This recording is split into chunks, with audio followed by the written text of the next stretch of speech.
БТР в Хасково. Безспорно едно от най-големите музикални събития в града ни в последно време. През годините рок-идолите не на едно и две поколения на няколко пъти идваха в Хасково и вдигаха на крака публиката.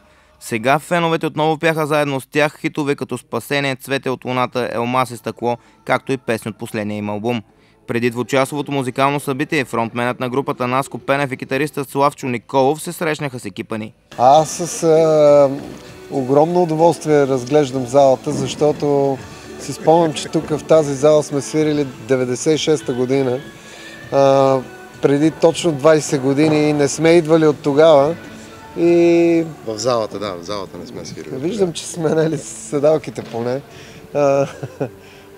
Много е приятно чувството, защото ние като започвахме концертната си дейност, Хасково беше един от първите градове, в които направихме самостоятелен концерт. И е адски приятно сега да сме тук. Очакваме много хора тази вечер, така че чувството е страхотно наистина.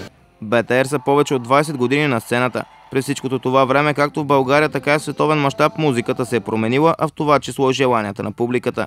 През кариерата си рокаджиите от БТР обаче имат едно основно правило, когато правят музика. Това е да направим компромиси. Тоест работим, докато всички ние не кажем това е песента, в този си вид, по този начин и така записана. И за нас това е много важно. А сигурно и ние сме се променили в крайна сметка от БТР 9-7, нали, "Клани живота си в ръце" до от новия албум, да я знам, "Златен дъжд", примерно, или със сигурност е така, толкова е, нали, различно.